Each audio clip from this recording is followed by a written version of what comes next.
जी दोस्तों नमस्कार और गुड इवनिंग अभिवादन आप सभी को। दोस्तों आजकल दुनिया की जो सबसे बड़ी सुपर पावर्स हैं, उन सबसे एक बड़ा सवाल पूछा जा रहा है और वो बड़ा सवाल क्या है? बड़ा सवाल ये है कि क्या डॉलर का जो राज है वो अब खत्म होने वाला है? या कि क्या अब डॉलर की जगह पर इंडिया जो अपना अपनी जगह लेने वाले हैं इंडिया और ब्रिक्स जो हैं वो आगे आने वाले हैं, डॉलर के राज को खत्म करने के लिए? यानी आज हम बात करेंगे उस नए पेमेंट हथियार की, पेमेंट सिस्टम की, जिसको लेकर इस समय पर पूरे का पूरा वेस्ट नर्वस है। और इंडिया अचानक से ग्लोबल फाइनेंसिंग की जो ड्राइविंग सीट है, वहां बैठा नजर आ रहा है। सबसे पहले समझते हैं कि दरअसल ब्रिक्स कर क्या रहा है। देखिए, जो ब्राजील है, ब्राजील, रूस, इंडिया, चीन और साउथ अफ्रीका, ये जो ग्रुप है, अब इसमें और भी देश शामिल हो रहे हैं। और ये सब के सब मिलकर एक नया पेमेंट सिस्टम बना रहे हैं, जो कि स्विफ्ट और डॉलर दोनों को साइडलाइन करेगा। स्विफ्ट और डॉलर दोनों को साइडलाइन करेगा। ऑस्ट्रेलियन ब्रॉडकास्टिंग कॉर्पोरेशन की एक न्यूज़ रिपोर्ट है, जो बताती है कि ब्रिक्स का जो अगला समिट है, वहाँ उसमें इंडिया जो है वो की रोल में आ रहा है। यानी वहाँ पर सबसे बड़ा और सबसे ज़रूरी एजेंडा ये यही नया ब्रिक्स का पेमेंट सिस्टम होने वाला है। मतलब बातचीत नहीं, बल्कि एक्चुअल इंफ्रास्ट्रक्चर बनाने की तैयारी हो रही है। ऐसी पेमेंट रेल्स जिनके ज़रिए देश जो है वो आपस में अपनी करेंसी या जो डिजिटल करेंसी उनकी होगी, उसमें ट्रेड सेटल कर सकेंगे, अपना पेमेंट सेटल कर सकेंगे बिना यूएस डॉलर के। यूएस डॉलर की तरफ जाने की ज़रूरत नहीं पड़ेगी। जो उनकी अपनी नेशनल डिजिटल करेंसी होगी, वो उसी में पेमेंट को सेटल कर पाएँगे बिना किसी वेस्टर्न बैंक के, बिना किसी अमेरिकी, यूरोपीय बैंक के।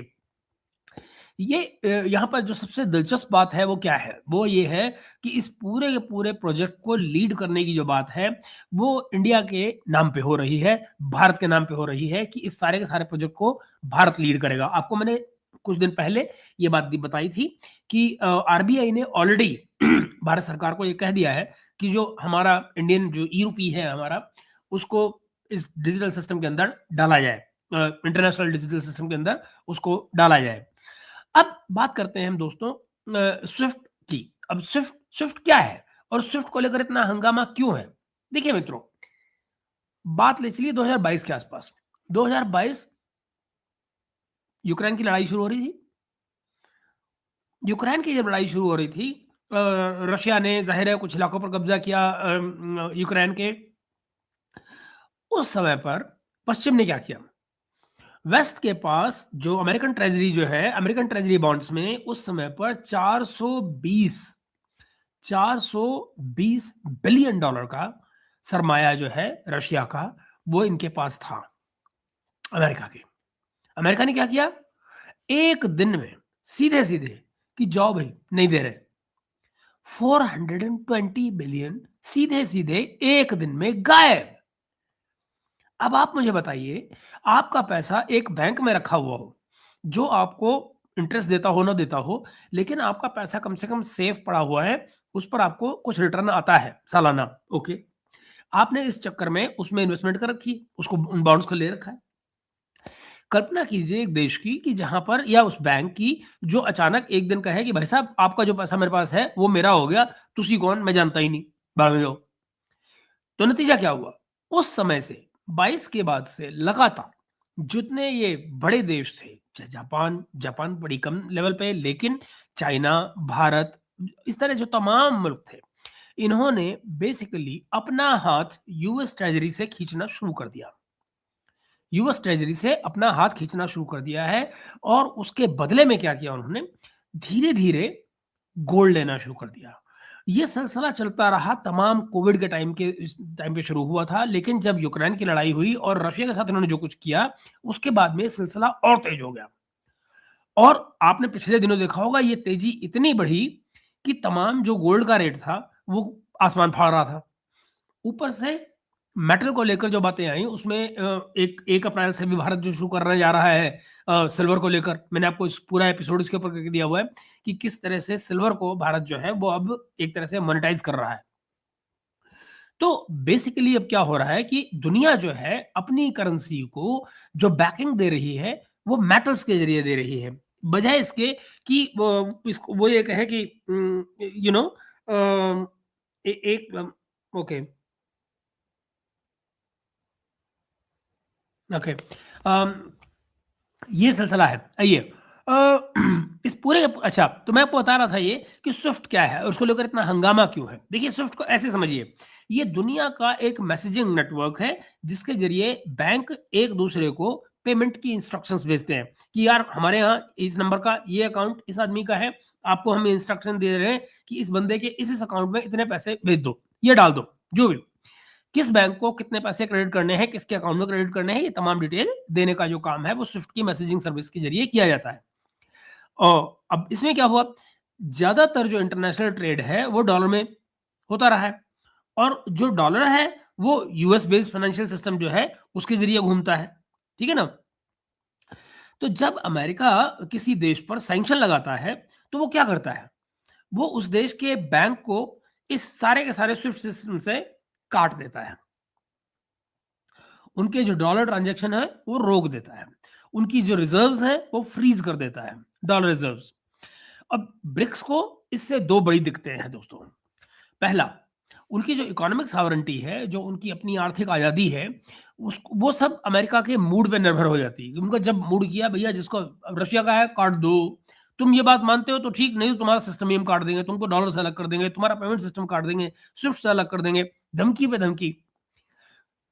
समझने की बात क्या है मित्रों की, धमकियों के जरिए व्यापार नहीं होते, अर्थव्यवस्थाएं जो हैं वो धमकियों के जरिए नहीं चलती।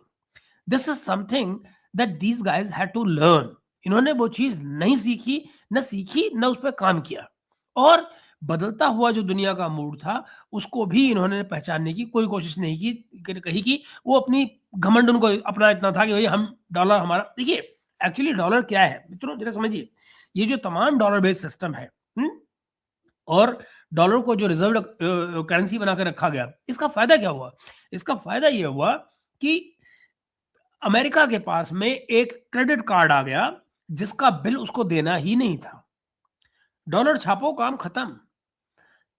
तेल की पेमेंटें आ रही हैं, दुनिया भर में डॉलर का के बेस से ट्रेड हो रहा है, उसमें से कट अपना आ रहा है, इकोनॉमी चल रही है। हमें क्या करना है, छापो छापो, जहां जितनी जरूरत है छाप दो, और छापने से अपना काम चल रहा है। ये एक सीमा के आगे कोई दूसरा देश अगर ये करता, कोई भी दूसरा देश करता, तो उसका भट्टा बैठ जाता, इन्फ्लेशन हो जाता।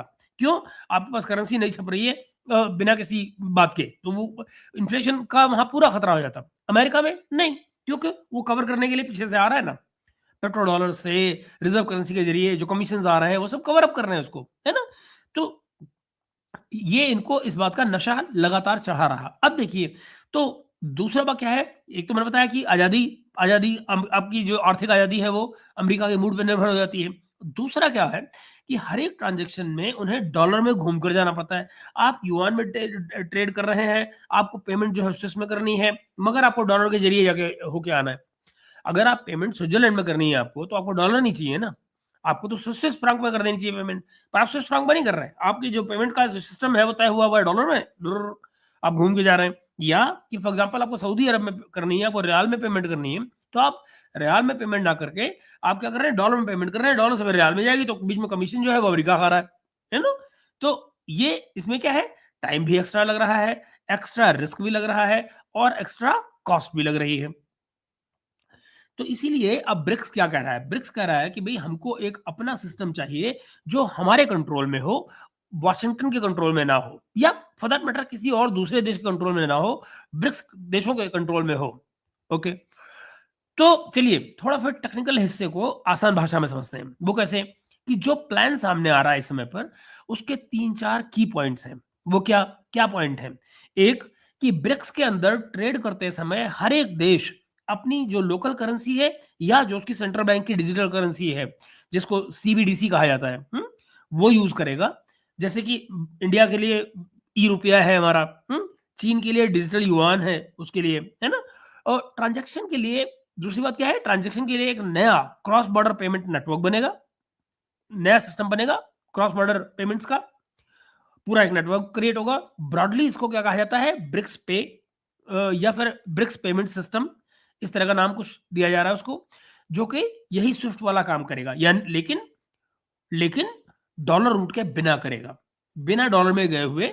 बेसिकली एक ब्रिक्स पे या ब्रिक्स का पेमेंट सिस्टम बन जाएगा, जिसके जरिए तमाम ये जो देश हैं एक दूसरे को पेमेंट कर पाएंगे बिना डॉलर में गए, अपनी करेंसी में, अपने रुपया जो है या जो भी उनका ई करेंसी है। सेटलमेंट के लिए या तो कोई कॉमन यूनिट बनाई जा सकती है, और या फिर मल्टी करेंसी बास्केट जैसा कुछ, और उसको फिर गोल्ड लिंक्ड सिस्टम, या इस पर अभी डिबेट चल रही है कि उसको गोल्ड लिंक किया जाए, असेट्स कैसे लिंक किया जाए। बेसिकली उसको किसी न किसी फॉर्म में किसी असेट से लिंक कर दिया जाएगा, लेकिन डायरेक्शन यही है, डॉलर को बीच से हटाओ, डॉलर को बीच में नहीं होना चाहिए। तो जैसा मैंने कहा, एबीसी की जो रिपोर्ट है, एबीसी की रिपोर्ट बड़ा साफ कहती है कि जो नया सिस्टम प्लान हो रहा है उसका मकसद तेज पेमेंट होना है, कि जल्दी पेमेंट हो, उसकी कॉस्ट कम हो, और जो सैंक्शंस का खतरा है वो उसमें बिल्कुल ना हो। ये है वो नए सिस्टम की खूबी। अब आता है बड़ा सवाल।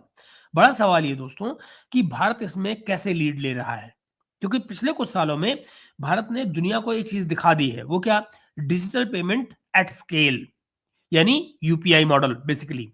तो कई रिपोर्ट्स में बात आ रही है कि ब्रिक्स में जो नया डिजिटल पेमेंट इंफ्रा बनेगा, इंफ्रास्ट्रक्चर जो खड़ा किया जाएगा, जो तमाम आर्किटेक्चर खड़ा किया जाएगा ब्रिक्स में, वो बड़ी हद तक भारत के यूपीआई एक्सपीरियंस से इंस्पायर होगा।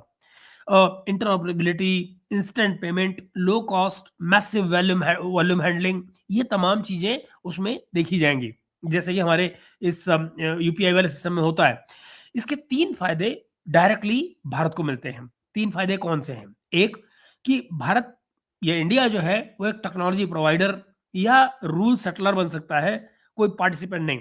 अब तक क्या होता है कि भाई कानून कोई और बनाता है, हम लोग प्लेयर होते हैं। अब हम प्लेयर नहीं, हम बेसिकली रूल सेटर बन रहे हैं। और आगे दूसरा पॉइंट क्या है? दूसरा हमें बेनिफिट होता है, ग्लोबल साउथ में भारत की इमेज मजबूत होगी, यानी कि भारत वो देश है जो वेस्ट की जगह पर हमारे सिस्टम से नाता बना रहा है, हमारा सिस्टम क्रिएट कर रहा है। तो जो ग्लोबल साउथ के लोग देश हैं वो ये इस चीज को एक्सेप्ट करेंगे कि भाई भारत जो है वो हमारे पर डोमिनेट नहीं कर रहा है, बल्कि हमारे लिए एक नया सिस्टम क्रिएट कर रहा है, जिससे हम उस डोमिनेशन से बचें जो अब तक हमारे ऊपर लगा हुआ है। तो ये जो वेस्टर्न डोमिनेशन है, चाहे वो अमेरिकन डॉलर का है, तो वो खत्म होगा वहां से।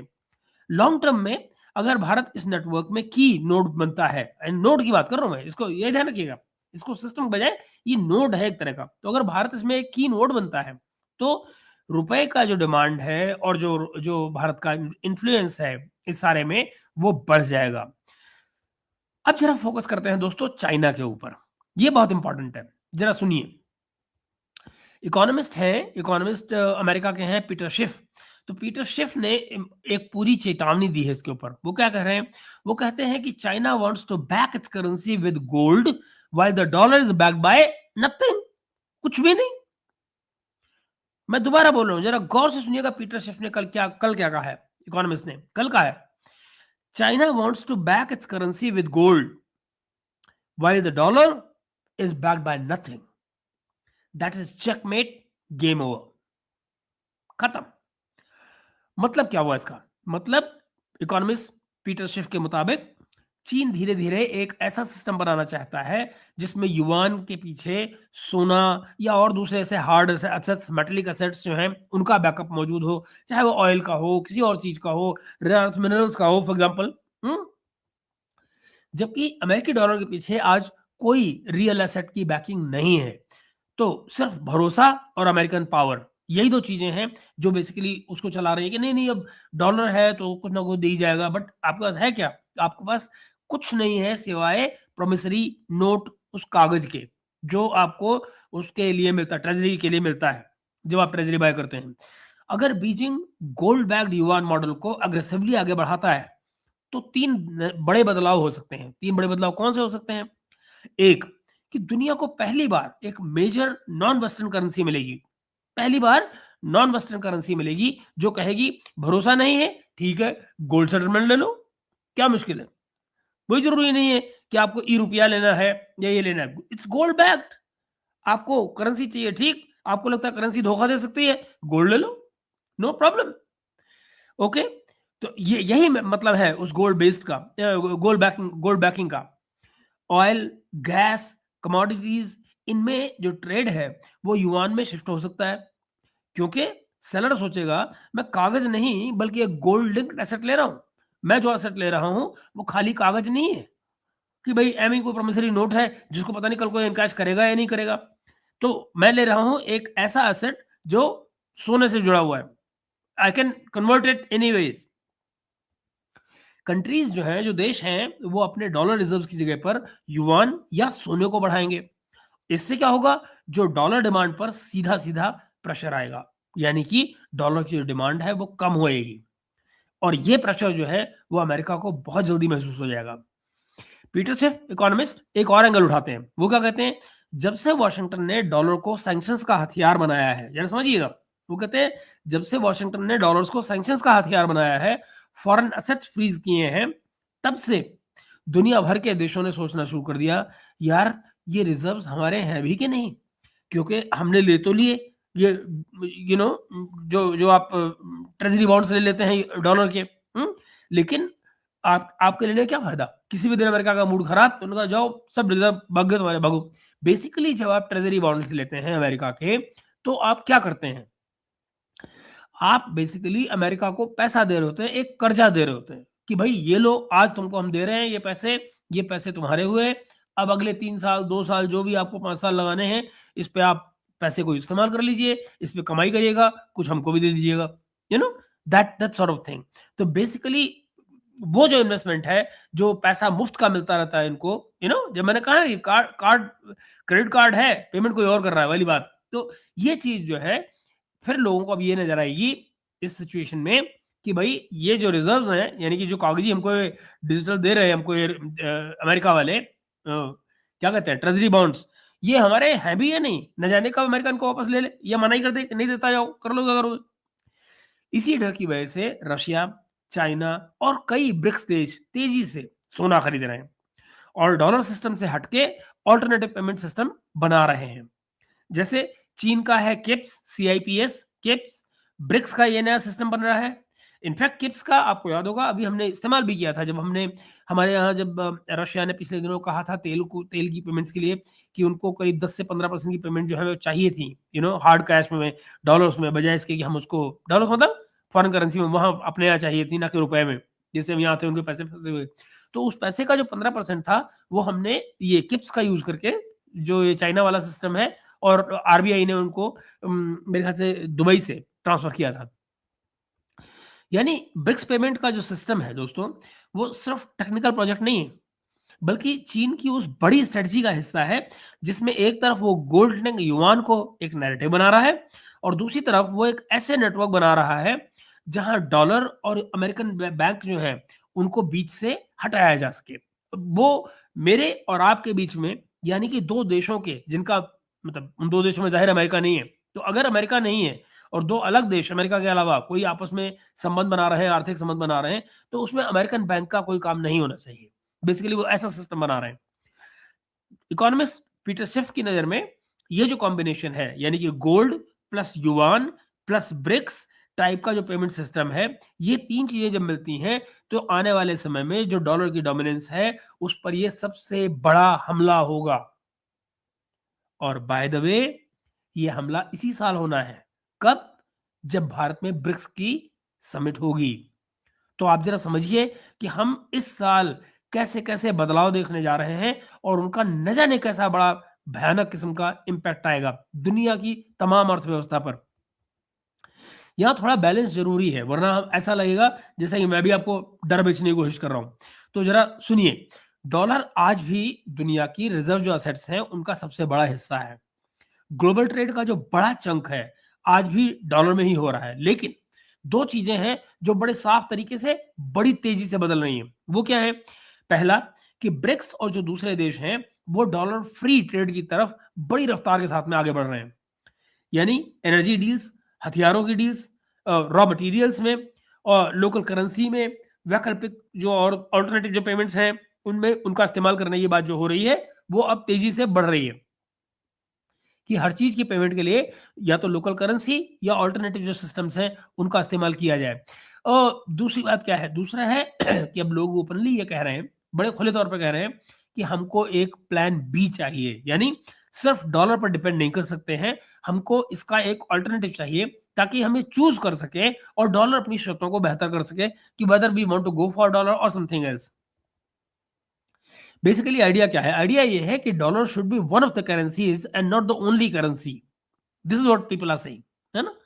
तो हमको इसे कुछ यूं समझना चाहिए कि कल सवेरे उठते ही डॉलर खत्म होने वाला नहीं है, ऐसा कुछ नहीं होने जा रहा है, लेकिन उसकी मोनोपोली जो है वो टूट रही है और यही बात अमेरिका के लिए सबसे बड़ा झटका है। अब इसमें देखिए भारत के लिए मौका भी है और खतरा भी है। सबसे पहले महत्वपूर्ण हिस्सा देखते हैं, वो क्या है कि इन सब का भारत के लिए मतलब क्या है। यानी देखिए भारत के लिए इसमें मौके कहाँ हैं? मौका यूं कि भारत अगर ब्रिक्स पेमेंट का इंफ्रास्ट्रक्चर लीड करता है तो वो सिर्फ यूजर नहीं रह जाएगा बल्कि आर्किटेक्ट बन जाएगा। एक सिस्टम का, एक पेमेंट सिस्टम का आर्किटेक्ट बन जाएगा भारत। दूसरी बात, ग्लोबल साउथ के लिए भारत एक भरोसेमंद पार्टनर बन सकता है ऐसे में। न चाइना जितना अग्रेसिव और ना अमेरिका जितना डोमिनेटिंग। तीसरी बात, लॉन्ग टर्म में जो एनर्जी इंपोर्ट्स हैं अगर वो लोकल करेंसी और ब्रिक्स के नेटवर्क के थ्रू संभव होते हैं तो आप ये देखिएगा कि जो डॉलर की जो डिपेंडेंसी है वो ऑटोमेटिकली कम होगी और फिर जो एक्सटर्नल शॉक्स हैं, जो बाहर से लगने वाले जो शॉक्स हैं, एक्सटर्नल शॉक्स थोड़े मैनेजेबल हो जाएंगे। मगर इससे फिर खतरे भी हैं इसके। और खतरे क्या हैं? देखिए इससे वेस्ट अमेरिका खुश नहीं होगा। फाइनेंशियल और डिप्लोमेटिक जो प्रेशर है वो अमेरिका की तरफ से आ सकता है, स्पेशली अगर ब्रिक्स का जो सिस्टम है वो जेन्युइनली सैंक्शंस को बाईपास करने लग जाए। अगर कहीं जो ब्रिक्स का सिस्टम है वो इस लायक बन जाता है कि तमाम देश जो है वो आपस में बिना सैंक्शंस की लिस्ट में गए और बिना डॉलर के पैटर्न में गए और आपस में ट्रेड करने लग गए, तो जाहिर है फिर उनको खतरा एकदम हो जाएगा कि हमारा डॉलर तो गयो। भारत को बहुत ज्यादा फाइन बैलेंसिंग करनी होगी। एक तरफ अमेरिका, ईयू के साथ हमारी स्ट्रेटेजिक पार्टनरशिप डेवलप हो रही है, तो दूसरी तरफ रशिया और चाइना के साथ हम ब्रिक्स की लीडरशिप कर रहे हैं। तो ये जाहिर है जो फाइन बैलेंसिंग है वो हमें बड़े बड़े संभाल के करनी पड़ेगी। टेक्नोलॉजी हुई, साइबर सिक्योरिटी हुई, रेगुलेशन हुए, इतने बड़े बड़े पेमेंट नेटवर्क में अगर कोई भी एक मेजर ब्रीच होता है, फेलियर होता है, तो ब्लेम भी भारत पर ही आएगा। अगर भारत फ्रंट फेस है तो सवाल ये है कि क्या हम फ्रंट फेस बनना भी चाहेंगे या नहीं? इस गुड क्वेश्चन, देखते हैं। इसके अलावा मित्रों, जो इकोनॉमिस्ट पीटर शेफ वो एक बात और कहते हैं। वो कहते हैं कि वो, यानी कि जो इकोनॉमिस्ट हैं पीटर शेफ, वो बिटकॉइन के खिलाफ हैं। वो कहते हैं कि बिना किसी फिजिकल बैकिंग के जो डिजिटल करेंसी है वो सिर्फ हवा है, हवा। बल्कि वो, जबकि जो गोल्ड बैक सिस्टम है वो रियल वैल्यू देता है आपको। अब ये डिबेट ऐसी है दोस्तों कि ये चलती रहेगी, crypto lovers versus gold bugs. लेकिन हमारे लिए मेन पॉइंट क्या है? हमारे लिए मेन पॉइंट ये है कि जो भारत है वो अपने अल्टरनेटिव स्टोर्स को, या अपने अल्टरनेटिव स्टोर ऑफ जो वैल्यू है, ये जो हमारा अल्टरनेटिव जो पेमेंट रेल्स हैं, हम इन दोनों को ही ढूंढ रहे हैं। दुनिया इस समय पर basically alternative store of value ढूंढ रही है, अल्टरनेटिव पेमेंट सिस्टम ढूंढ रही है। तो जब दुनिया इसको ढूंढ रही है तो ये डिबेट चलती ही रहनी है कि भाई लोग क्रिप्टो पर जाएं या गोल्ड बैक चीजों पर जाएं। आप और हम जैसे लोगों के लिए ये एक इमीडिएट सवाल बनता है। वो क्या है? सवाल ये बनता है कि कल को अगर डॉलर कमजोर होता है तो जो इंपोर्टेड चीजों की कीमत है वो, डॉलर कमजोर होने से इंपोर्टेड चीजों की कीमत कैसे बदलती है? एक बात, हमारे देश की जो करेंसी है वो कितनी स्टेबल है, और फिर क्या हमारा जो बैंकिंग पेमेंट सिस्टम है इतनी तेजी से बदल रही दुनिया को हैंडल करने के लिए तैयार भी है या नहीं? ये है जो बड़े सवाल है। और फिर देखिए दोस्तों कि क्या सच में भारत जो है वो डॉलर को पीछे छोड़ने जा रहा है? तो अभी शायद इसका जवाब बड़ा सीधा सीधा ना हो, लेकिन हाँ, पहली बार भारत जो है वो अब रूल फॉलो नहीं कर रहा है बल्कि रूल लिखने जा रहा है। ब्रिक्स का जो नया पेमेंट हथियार है, अगर ये कामयाब होता है तो आप ये मान लीजिए, कम से कम इतना तो तय है कि आने वाले सालों में जब भी कभी दुनिया पैसे भेजेगी, ट्रेड करेगी, लोन लेगी, इंश्योरेंस करेगी, उस इक्वेशन में भारत का नाम पहले से ज्यादा बड़ा नजर आएगा। अब दोस्तों मुझे आप लोग बताइएगा अब कमेंट्स के जरिए कि भाई ये जो ब्रिक का सिस्टम है वो वाकई में डॉलर के खिलाफ है, गेम चेंजर साबित होगा या नहीं होगा, और या फिर कि दुनिया में जो जो सिस्टम चल रहा है डॉलर बेस, यही चलता रहेगा। तो आपकी राय का मैं करूंगा इंतजार, और फिर मैं चलता हूं आपके कमेंट्स की तरफ को। और अरे वाह! बहुत सारे दोस्त आ गए हमारे आज। अमिताभ भाई गुड इवनिंग, और पृथ्वी यात्रा भाई नमस्ते। आपका मुझे मैं बिल्कुल ठीक हूँ पृथ्वी भाई, और आपका मुझे फेसबुक पे कनेक्शन मिल गया है, मैंने वहाँ पे आपको फॉलो भी कर लिया है। राम राम महेश भाई, और पृथ्वी सर कह रहे हैं सर आप बहुत अच्छे हैं, आप बहुत नॉलेज रखते हैं। अरे नहीं यार, ऐसा नहीं है, कैसी बातें कर रहे हो। एंड देन गुड इवनिंग सुखैया जी, प्रणाम श्रेयांश भाई और राम राम चंदन भाई। अ, ये क्या है? धन ट्रेडर। अच्छा, Dhan, okay, okay, that's good, Dhan trader. Good to see you sir. And then Prithvi Yatra, आप यहाँ। अरे हमारे यहाँ आते रहते हैं भाई पृथ्वी जो पृथ्वी। अच्छा, धन धन ट्रेडर को आप कह रहे हैं, ओके। हाँ, सभी को जय श्री राम, बिल्कुल जय श्री राम। और हर्ष भाई राम राम, ओके। आज आपके कोई इसमें कमेंट नहीं थे, बस ग्रीटिंग ही थे। चलिए, सो मित्रों, मेरा कहना ये है कि ये जो विषय है दरअसल इस पे बहस तो भी बहुत चलेगी, पर मुझे ये सीरियसली लगता है कि अमेरिका का जो वर्चस्व है, जो डॉलर को लेकर इनकी इकोनॉमी चलती रही है, जिसमें कि आप ये माने कि सिर्फ इसलिए कि उन्होंने समहाउ अपनी तमाम पॉलिटिक्स जो 1972 के बाद में शुरू की थी इन्होंने, डॉलर को रिजर्व करेंसी बनाते हुए, तो वो अब ब्रेकअप हो रही है। वो सिस्टम अब टूट रहा है और ये अब देर तक नहीं चल पाएगा, ऐसा मुझे लगता है। ब्रिक्स वाला जो सिस्टम है, ये मैंने आपको पहले ही बताया कि इस बार जो ब्रिक्स का सिस्टम बनने जा रहा है, ये इसीलिए मुझे जो अमेरिकन डील भी है ना, ये बड़ी अजीब लग रही है कि पता नहीं हम इस पे ट्रम्प भैया कैसे रिएक्ट करेगा। जब भी मान लीजिए इस पे भारत में कॉन्फ्रेंस होती है, तो ये आप मानिए कि ब्रिक्स में इस बार ये सवाल उठेगा ही उठेगा, और रुपए को लेकर ये तय हो चुका है कि भई हमारा जो ई रूपी है, वो इस सिस्टम के अंदर इंटीग्रेट किया जाएगा। और अगर ऐसा हो रहा है, तो फिर सवाल ये बनेगा कि अमेरिका कैसे रिएक्ट करेगा? तो आप खुद ही सोचिए ना कि ये जो तमाम सिस्टम जिस तरह से अमेरिका रन को लेकर चला है, वो इस तरह का था ही नहीं कभी भी, जो बराबरी पर किसी को बैठने दे। वो अपनी करेंसी के बेसिस पर, जैसे मैंने कहा ना कि वो जो एक तरह का क्रेडिट कार्ड लेके घूम रहे हैं, जिसका बिल कोई और दे रहा है। आँख मूंद के जो मर्ज़ी आप शॉपिंग करिए, लिमोज़िन लीजिए, कहीं कुछ लीजिए, 2% पे अपने लोगों को दे रहे हैं, कर्ज़ दे रहे हैं, कहीं कुछ दे रहे हैं। जो उनको अपनी इकोनॉमी में मना रहा है, वो कर रहे हैं, और दुनिया जो है, वो उसका भुगतान कर रही है। दुनिया भुगतान कर रही है किस फ़ॉर्म में? क्योंकि आपको डॉलर में ट्रेड करना आपकी मजबूरी बना दी गई है। तो ये, और इसीलिए आप देख रहे हैं, जो पैनिक देख रहे हैं आप अमेरिका में इस समय पर, जो पैनिक देख रहे हैं, या कि जिस समय पर यूरोप टर्न हुआ भारत की तरफ को, और जो अभी ट्रेड डील जो हुई है, आप ये देखिए ये क्यों अमेरिका ने एकदम पैनिक होकर चिल्लाना शुरू कर दिया। स्टॉक बेसिन का कमेंट मैंने आपको सुनाया था, आपने देखा था कि क्या वो चिल्ला रहे थे, और उसके बाद में आप ये देखिए जिस तेजी के साथ ये डील की गई है। और अभी तो ये भी नहीं मालूम ना कि जो कुछ भी ट्रंप ने क्लेम किया है, वो किस हद तक सही है, क्योंकि भारत ने तो कुछ भी नहीं कहा है। और मैं आपको यकीन से कह सकता हूँ कि भारत जो है, वो इनकी शर्तों पर 100% इस तरह से जाकर कि हम रशिया से तेल लेना बंद कर देंगे, नहीं होगा। आज भी भारत ने ये कहा है, और बाकायदा ऑफिशियली कहा है कि हाँ, हम रशिया से तेल अपनी ज़रूरत के लिए वहाँ लेंगे जहाँ हमें उसकी ज़रूरत है। तो भई और कौन-सी तरह से तेल लेना होता है? मतलब इसमें भाषा की मिठास के अलावा, चाशनी के अलावा और क्या है? कि जिन प्रोजेक्ट्स पर हमें रशियन तेल की ज़रूरत है, सिर्फ वही लेंगे, बाकी जगहों पे नहीं लेंगे। तो भाई अगर हमें सारे में ज़रूरत पड़ गई तो क्या करेंगे? जहाँ-जहाँ ज़रूरत है वहाँ ले रहे होंगे ना, तो लो जी सारे में ज़रूरत है फिर। लफाजी के अलावा इसमें और कुछ नहीं दोस्त। कोई तेल-वेल लेना नहीं बंद होगा, बाकायदा तेल आता रहेगा। अगर किसी को ये लगता है कि वो अपने टैरिफ फिर से वापस लाएगा, थैंक यू वेरी मच।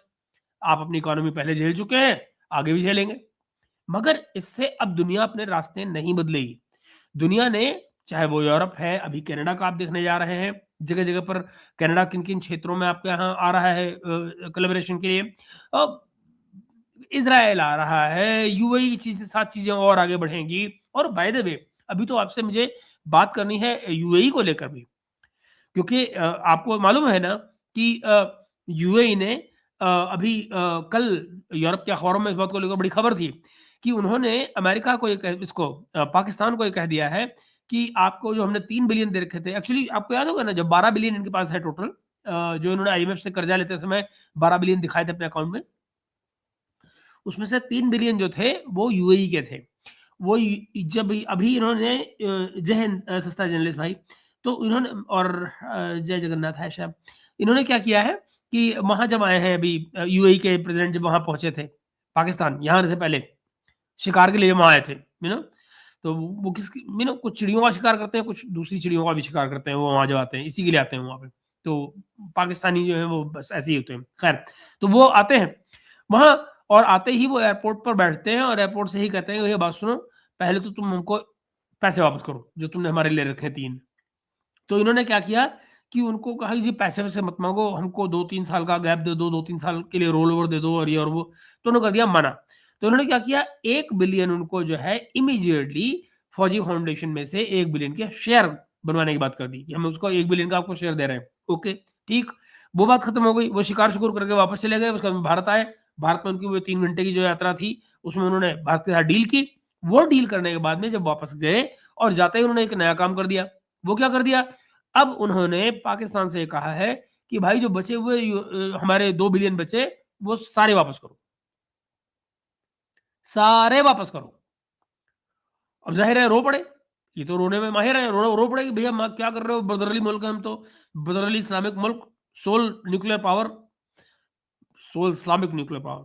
तो इनको औलाद पड़ी वहाँ से। उसने कहा एक काम करो, टाइम चाहिए ना? ठीक है, टाइम लो। 1 महीने का टाइम लो और अब तक तुम दे रहे थे 3% इंटरेस्ट, ना अब तुम 6.5% इंटरेस्ट दोगे। तो वो सवा 6 सॉरी, तो सवा 6% अब वो इंटरेस्ट ले रहा है इनसे। मैंने कहा चलो, इस बेसिस पे तुमको हम छूट दे रहे हैं। तो अभी सवा 6% इंटरेस्ट दे रहे हैं और 1 महीने का इनको टाइम दिया गया है कि आप ये सब कुछ पैसे वापस करो, हमारे 2 बिलियन, बचे हुए 2 बिलियन, 3 टोटल थे ना। तो क्या हुआ, भागे हुए जरदारी साहब गए यूएई। अब आपको मालूम है कि पाकिस्तान के जितने टॉप जनरल्स हैं और जो टॉप एलीट है इनका, इनकी सबकी इन्वेस्टमेंट्स, इन सब की प्रॉपर्टीज, वो सब के सब वहाँ यूएई में है, दुबई में। तो ये वहाँ गए और पूरा खानदान लेकर गए, बिलावल भुट्टो और ये और वो जितने भी तीसमार खां हैं, वो सब के सब गए वहाँ पे, इसके टॉप ब्रास से मिले, मगर उससे कोई फायदा नहीं हुआ और उन्होंने कहा ना, पैसे तो देने ही पड़ेंगे महीने बाद। तो इसका मतलब क्या हुआ? इसका मतलब ये हुआ कि ज़रदारी की भी वहाँ कुछ नहीं चली। ज़रदारी साहब भी मुँह बना के वहाँ से आ गए वापस। और अब हालात ये हैं कि वो 1 बिलियन, वो जो 2 बिलियन थे वो भी गए। अब जो ये गए थे अंतर्राष्ट्रीय लेवल पे, अंतर्राष्ट्रीय अदालत में गए थे, इसका मामला लेकर, इंडस वाटर ट्रीटी का मामला लेकर, उन्होंने ऑर्डर पास कर दिया भारत को कि भई तमाम जो वाटर शेयरिंग का डेटा है वो हमारे सामने पेश किया जाए। तो भारत ने कर दिया मना। भारत ने कहा भैया तुसी कौन? कौन हो तुम भैया? ट्रीटी जो हमारे बीच थी वो 2 देशों के बीच में थी और फिलहाल सस्पेंडेड है। जब सस्पेंडेड है तो हम क्या तुमको किस लिए बीच में डालेंगे और तुम हो कौन? हमने तुमको डाला ही नहीं। बोले ना हम तुमको आज जवाब दे रहे हैं, ना आगे जवाब देंगे। कर लो जो करना है, भागो। और भारत ने दिया उनको भगा। This is how it is right now. तो ये जो तमाम अंतर्राष्ट्रीय डेवलपमेंट्स हो रही हैं, इन सब के बीच में एक और चीज़ समझ लीजिए, वो ये, चलिए ये विषय नहीं है आज का, लेकिन मैं फिर भी आपको बता देता हूँ क्योंकि मैं चाहता हूँ कि आपको ये जानकारी रहे। अलग से व्लॉग करने बैठूँगा, इससे अच्छा अभी बता देता हूँ। और वो ये है, वो कलेश पड़ा हुआ है ईरान को लेकर। ईरान को लेकर कलेश पड़ा हुआ है कि अमेरिका यहाँ पर अटैक करना चाह रहा था, बेसिकली रिजीम चेंज करना चाह रहा था। और जब मैं कह रहा हूँ अमेरिका, तो मतलब डीप स्टेट ऑफ अमेरिका, है ना? Deep state of America. Trump को लग रहा था डर। क्यों? जब आप किसी मिलिट्री के जानकार से सवाल पूछते हैं कि भाई can we actually do an operation 3-4 दिन का और हम यहाँ पे रिजीम चेंज कर पाएंगे, तो हर आदमी ने ट्रंप को किया मना कि भाई नहीं कर सकते। 3-4 दिन में कोई अमेरिका ईरान की रिजीम चेंज नहीं होने जा रही। ओके, तो फिर इनको कहा गया कि यू नो कृष्ण ने कहा अर्जुन से युद्ध कर, उनको कहा गया युद्ध कर।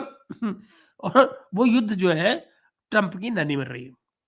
वो युद्ध से ट्रंप भाग रहा है, मगर डीप स्टेट उनको पुश कर रहा है। अब आपको समझ में आ रहा है कि एप्स्टीन फाइल की जो रिलीज है वो इस समय पे क्यों हो रही है? करो ईरान पे हमला, पुश, धक्का लग रहा है, समझ रहे हो? धक्का लगाया जा रहा है कि साहब इन पे करो हमला, ईरान पे। तो नहीं करते हो, एक ट्रांच और रिलीज कर देंगे, एक ट्रांच और रिलीज कर देंगे। ये सिलसिले रहे हैं चल।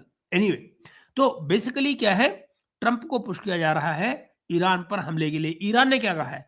पिछली बार ईरान ने क्या किया था, जब 12 दिन की लड़ाई हुई थी इजराइल और ईरान की लास्ट ईयर, तो उसमें इन्होंने किसी भी अमेरिकन एसेट को चोट नहीं पहुंचाई थी। ईरान ने बड़ा ख्याल किया था कि मिडिल ईस्ट में जितने भी इनके एसेट्स खड़े हुए हैं, कोई भी जहाज खड़े हुए हैं, कुछ भी खड़े हुए हैं, वो उन्होंने बिल्कुल टच नहीं किए थे, कुछ नहीं किए थे। अब अमेरिका ने इस बार क्या किया है, इन्होंने मिडिल ईस्ट में अपने सारे के सारे जो वॉरशिप्स हैं वो लाकर खड़े करने, अब्राहम लिंकन वगैरह लाकर खड़ा कर दिया इन्होंने, यूएसएस अब्राहम लिंकन, और उसके साथ जो तमाम सारा फ्लीट आया है वो सारा का सारा आ गया है। मजे की बात क्या है, अब आप कहेंगे कि अ, भाई ईरान ईरान के तो दोस्त बनते हैं रशिया और चाइना, तो इन्होंने क्या किया है? बहुत कुछ किया है, और ये मैं आपको खबर दे रहा हूं। ईरान और रशिया ने बहुत कुछ किया है। सबसे बड़ी बात, उन्होंने इंटेलिजेंस प्रोवाइड की है इनको। हम्म जितने शिप वॉरशिप्स इस समय पर खड़े हुए हैं मिडिल ईस्ट में अमेरिका के, उन सब की जीपीएस डेटा सैटेलाइट्स के जरिए लेकर ईरान को दे दिया गया है, ताकि अगर कहीं कभी किसी वक्त अमेरिका इन पे हमला करता है और ईरान रिटेलिएट करना चाहता है, तो जो अमेरिकन एसेट्स होंगे वो उसके पूरी तरह से टारगेट पे रहेंगे, पूरी तरह से ईरान के टारगेट पे रहेंगे। नंबर ऑफ मिसाइल्स उनके पास बहुत है, नंबर मिसाइल्स की कोई दिक्कत नहीं है। और मजे की बात क्या है, और सुन लीजिए, इस समय पर मैं कुछ और बातें बताने जा रहा हूँ जो बड़ी इंटरेस्टिंग है, तो आप मेरे साथ रहिए।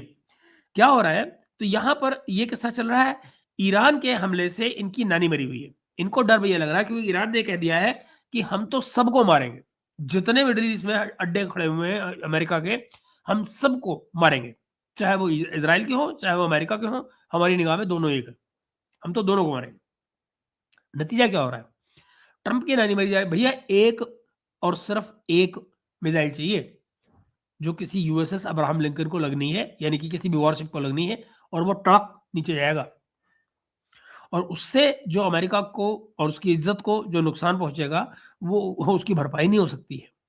मजे की बात क्या है, एक इनका वो है ना, शाहिद शाहिद ड्रोन है इनका। ईरान के पास आप कुछ भी कहें, ईरान के पास missile technology, cruise missiles, ballistic missiles बहुत सारी है। कम से कम 5 मिसाइल्स हैं इनके पास क्रूज, जो बहुत बढ़िया है। 8 के करीब बैलिस्टिक मिसाइल्स हैं इनकी, जो बहुत बढ़िया है। तो और मजे की बात क्या है, एक और जो इनके पास ड्रोन है वो बहुत अच्छे आ गए हैं। अब शाहिद जैसा जो ड्रोन है, वो अभी पिछले दिनों बताया जा रहा है कि अमेरिका का जो ये अब्राहम लिंकन है, इसके ऊपर घूमता हुआ नजर आया है, और अमेरिका में इसको लेकर बड़ा चर्चा रहा है। मजे की बात क्या है, इसको लेकर ना अमेरिका ने शोर मचाया, ना ईरान ने शोर मचाया। अब सवाल ये है कि अगर मान लीजिए वो सुसाइडिंग की तरह से ऐसे 400-500 एक साथ कूद पड़े आकर, तो आप कितनों को मारोगे? और एक नहीं तो आगे ठुकेगा वहां पे, यू नो और चाहिए क्या, ठोकने के लिए सिर्फ एक ही काफी है। सो दिस इज एक्चुअली अच्छा। फिर मजे की बात क्या है, टेक्नोलॉजी का फर्क है। जो जो जो जो जो ईरानियन ड्रोन्स हैं, ये इन टर्म्स ऑफ मनी बहुत सस्ते हैं कंपेयर टू अमेरिका के। अब अमेरिका का जो एक एक वो जो रीपर है, 9Q यूपर रीपर, आप ये देखिए, रफली अच्छा खासा महंगा पड़ता है उनको, करीब 30 के आसपास का पड़ता है जाके। मगर forget about the cost, it's multiple times costlier than what Iranians are building. So Iranians can afford volume, they can send you a lot of drones, you don't have that.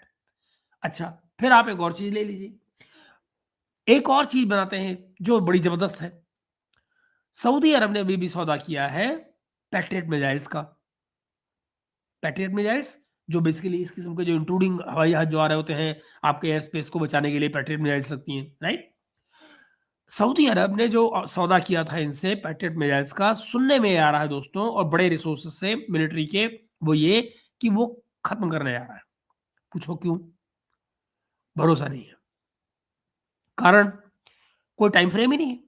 America ने इनसे पैसे वसूल लिए, America पैसे ले रहा है, देगा कब कोई नहीं जानता। मैंने बताया ना कि 2000 17 से पैसे पड़े हुए हैं जापान के इनके पास, अमेरिका के पास, सप्लाई आज तक नहीं हुई। कितने? करीब 7 बिलियन 7.5 बिलियन का अमाउंट है जो पड़ा हुआ है वहां पे। तो अब बेसिकली दुनिया सतर्क होने लग गई है कि ये हमारे पैसे मार जाते हैं, माल टुकड़ों में देते हैं या नहीं देते हैं, तो आप क्या कर लोगे इनका? क्यों? चौधरी जो है जबरा है, वो जबरा चौधरी है तो उसका क्या करोगे आप? कुछ नहीं कर सकते। तो ये सिलसिले चल निकले हैं। अब ईरान सऊदी अरब में जो ये खेल कर रहा है इनके साथ में, इससे भी उनकी नाराज़गी होने वाली है। यमन के किस्से में इनकी और यूएई की बिगड़ रही है। यूएई अगेन मैंने कहा ना यमन वाले मसले में दब तो गया है इनसे, क्योंकि इन्होंने जब एयर स्ट्राइक की है और ये कहा था यमन से कि इनको निकलने के लिए कि आप निकलिए यहाँ से वरना हम आपको भी मारेंगे, तो यूएई जो है पीछे आ गया था। इनके जो एडवाइजर्स वहाँ थे वो सारे पीछे आ गए थे, लेकिन क्या उससे आपसी कड़वाहट खत्म हो गई है? बिल्कुल नहीं।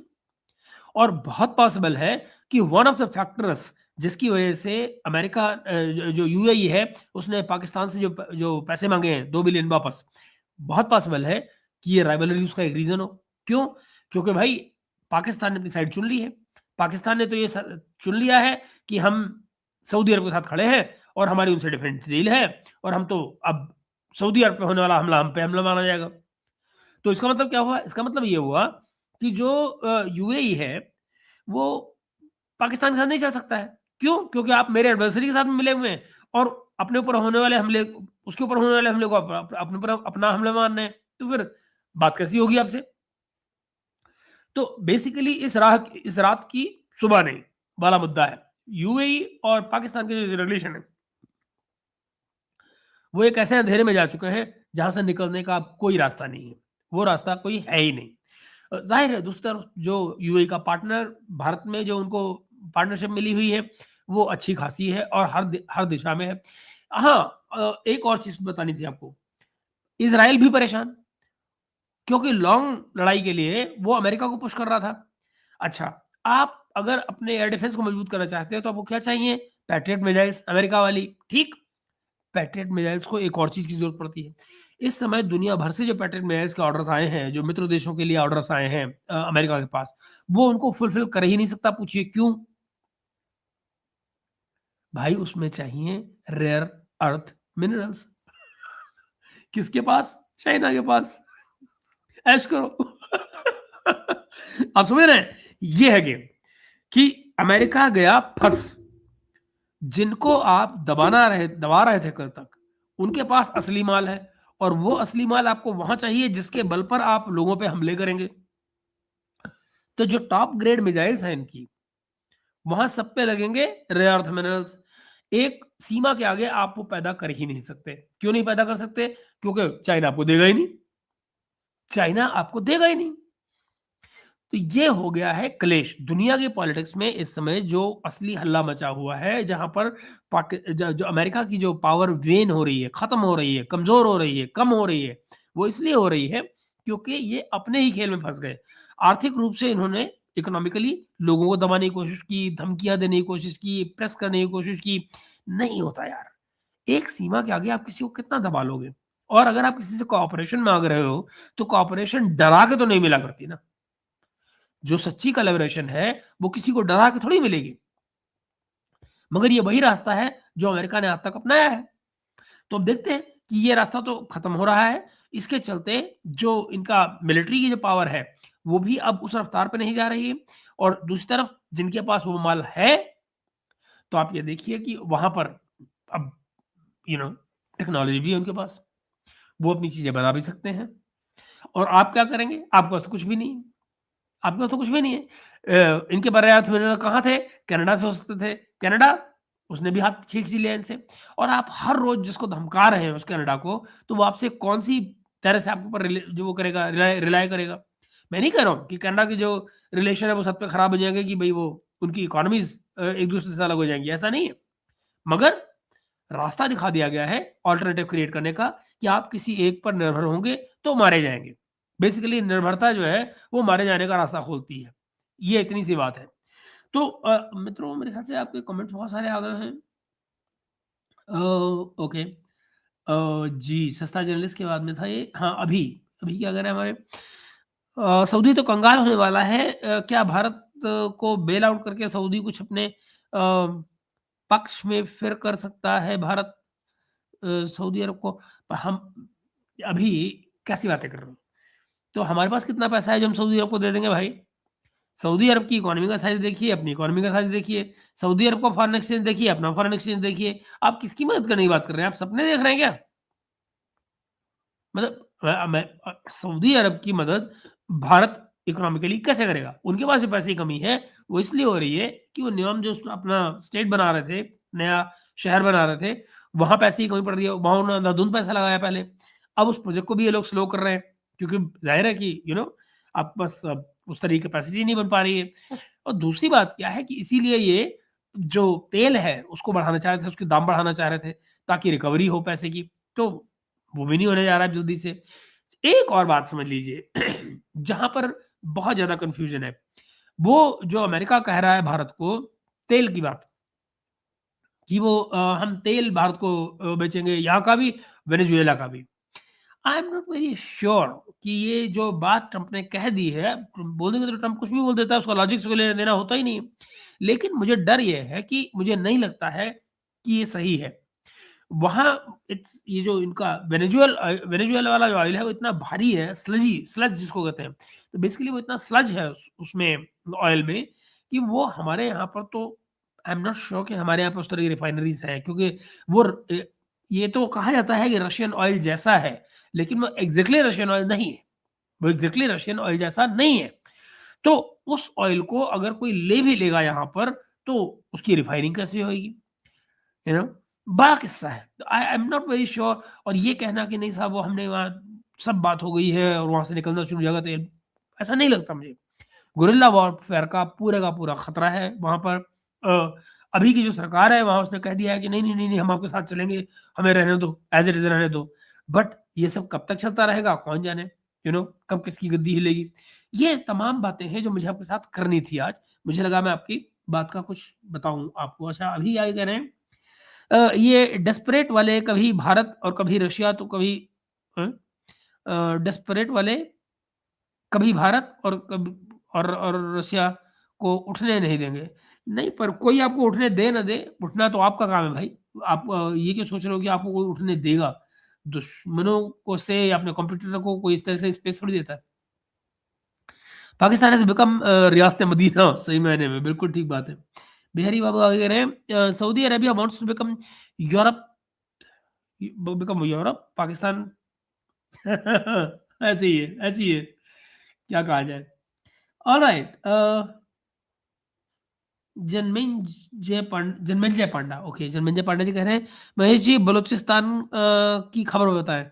यार बलूचिस्तान की खबर ये कि भाई माना जा रहा है, जो बलोच खबर दे रहे हैं, वो ये है कि इनके 200 से ज़्यादा लोग मारे गए। I am sorry.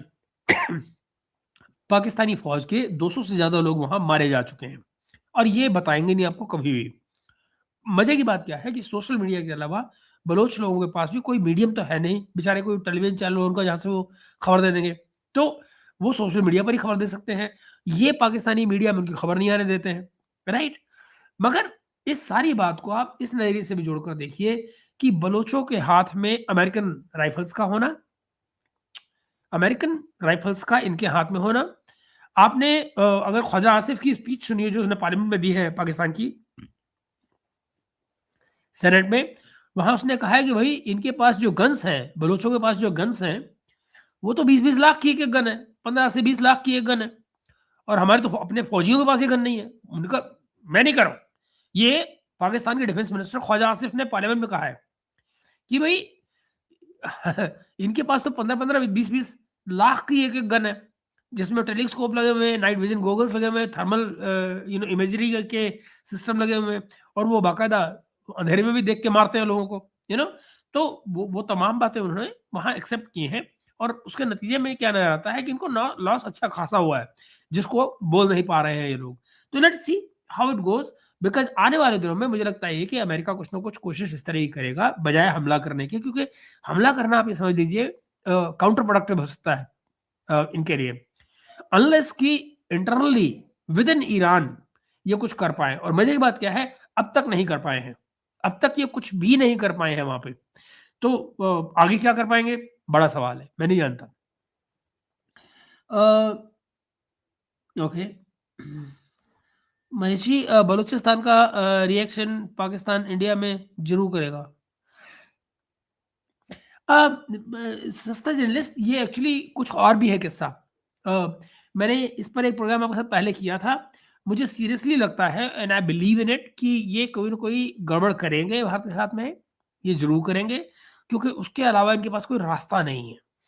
और दूसरी बात ये भी है कि सऊदी जो जो यूएई ने इनसे पैसे मांगे हैं, तो आपको क्या लगता है कि यूएई ने इनसे पैसे क्यों मांगे होंगे? ज़ाहिर है, क्योंकि अब कोऑपरेट नहीं कर रहे हैं। सऊदी अरब की गोदी में बैठ रहे हैं। सऊदी अरब कह रहा है हम अपने यहाँ से कोई एयर एयर ऑपरेशन अपने एयर स्पेस में से होने नहीं देंगे, और प्लस अब जो पाकिस्तान है, इनको पुश किया जाएगा। इनको पुश किया जाएगा ईरान के ऑब्जेक्टिव पूरे करने के लिए, यानी कि फौज भेजो हमास के लिए और हमास को मारो वहाँ जाके, फ़लस्तीन में, गाज़ा में। ये चक्कर है। अब पाकिस्तान उससे पीछे हट रहा था, क्योंकि इंटरनली चाहे फौज के अंदर हो या सोसाइटी के अंदर से मौलाना उसकी जो फौज है, उन सब ने इनको मना किया कि भाई तुम मरवाओगे पाकिस्तान को। मगर अगर अमेरिका प्रेशर डाल रहा है, आपने वहां जाके मुर्गे की उसकी सॉरी बकरे की रान खाई है व्हाइट हाउस में बैठ के, तो उसका बिल तो देना पड़ेगा। और वो बिल बहुत तगड़ा है भाई। वो बिल यही है कि भाई आपके पाकिस्तान के अंदर क्या हो रहा है वो बाढ़ में जाए, जो अमेरिका कह रहा है वो आपको मानना पड़ेगा। फेवरेट फील्ड मार्शल बनने के कुछ फायदे होते हैं तो कुछ नुकसान। ये सीन है गुरु। तो आप देखिएगा कि ये जो सिस्तान बलूचिस्तान वाला जो इलाका है, अगर ये आग वहां फैलती है और कोई डिस्टर्बेंसेस ईरान के अंदर होती हैं, तो ये बहुत पॉसिबल है कि जो बलूचिस्तान का इलाका है, ये एक ग्रेटर बलूचिस्तान बनाने की तरफ को कदम बढ़ाए, और दोनों तरफ के जो बलूचिस्तान है, ईरान वाला सिस्तान बलूचिस्तान और इधर वाला जो बलूचिस्तान है पाकिस्तान वाला, ये लोग मिल जाए। बाय द वे, ये जो अभी अटैक हुए बलूचिस्तान में और जो ये तमाम अटैक चल रहे थे पाकिस्तान में इस समय पे, अब बताया ये गया है कि इनमें टीटीपी भी शामिल है। तो बलोच और टीटीपी, ये पहली बार हो रहा है कि ये मिलकर लड़ रहे हैं, which is a great news, to be honest. It's a great news. तो ठीक है, let's see how it goes. और बाय द वे, टीटीपी और बलोच मिल गए और उसमें अभी अफगान कुछ नहीं कर रहे हैं। तो जस्ट इमेजिन करो कि अगर ये स्केल बढ़ता है तो क्या होगा, is the question, you know.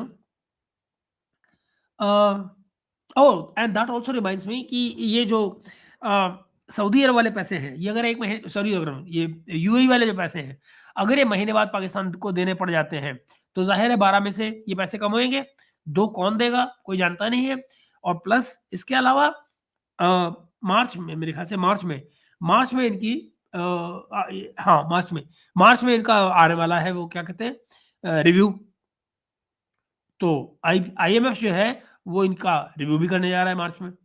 तो फिर देखना होगा कि वो अगली पेमेंट के लिए इनको करीब 1 बिलियन मिलना है उस रिव्यू के बाद में। तो सवाल ये है कि वो 1 बिलियन इनको मिलेगा या नहीं मिलेगा, या कब मिलेगा, कैसे मिलेगा, कितना लेट होगा, क्या कंडीशंस लगाई जाएंगी, is the question. Okay, okay, आगे देखिए।